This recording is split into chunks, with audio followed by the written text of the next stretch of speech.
Hey everyone, it's me. I want to talk about a switch. And I think you'll be able to recognize a switch after I kind of explain it. You know, I'm just going to talk about me growing up when I had relationships with people that I truly loved and I knew that truly loved me.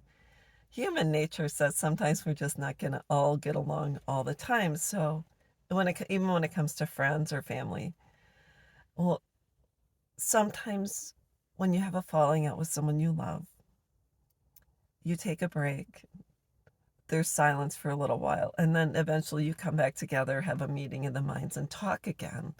And that happened when my dad took me years ago. He took me to the casino for my birthday. I think I was 30 years old or something like that. And he wanted to leave, and I didn't. I wasn't done playing blackjack. And so he walked home from the casino, which was miles away. And when I was done playing, I couldn't find him. Eventually went to his apartment the following day with my sister to try to find him, and he refused to talk to me. He was so angry, and he stayed silent for about a year. He wouldn't, he would not budge. And so after a year, I saw him at a family party, and he walked up and he said, "I'm sorry. I have a letter for you, and I want to apologize for letting this go on for so long." And of course, we reconnected and everything went back to normal. But I think when it comes to estrangement, especially when it's so sudden, there has to be some kind of a switch installed in someone that can simply turn off their feelings and keep them shut off. Because my estrangement has been going on for 13 years. And in the meantime, there's my oldest returned and left again, and youngest did not return um, to reconcile. And so the one thing I know is that I believe when they disconnect and they don't see us, they don't have to see us hurting.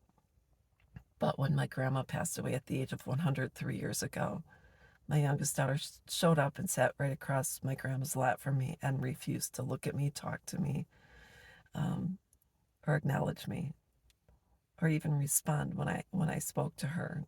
She talked to everyone but me, and she refrained from making eye contact. She refrained from looking in my face, looking in my eyes. She refrained really acknowledging my pain.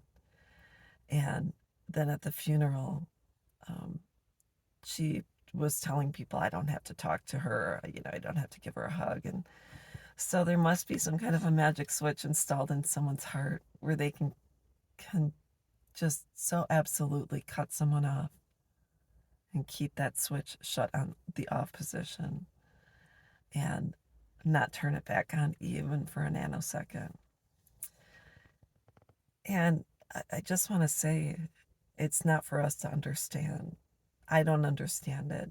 When I say I love someone, unless there has been intentional hurt, if you're married to someone and they cheat on you, that's not something I would forgive or could not live with someone. I couldn't live with someone who abused me, who just whether it's mental, emotional, etc. There's a certain times the switch has to go off in order to protect yourself. But when it comes to estrangement, like I said, I don't know what kind of a switch it is, and it's not up to us to figure out or to try and understand. The only thing I can do is decide who I want a relationship with. And I want a relationship with someone that has a switch that is free flowing, that, can, even if they shut it off, they turn it back on and come back around and reconcile. And we talk and we come to a meeting of the minds and we both talk about where we could have probably handled the situation a little different and go in that direction. So that's all I want to talk about. I hope this helps someone. I know you're hurting and know that I've hurt too, and there are times when it's harder than others. So I hope this helps, and I hope you're having a really good day. And if you haven't gotten outside and it's sunny, go outside and smell those roses. They will be blooming soon if they're not already blooming in your area. So I'll talk with you soon.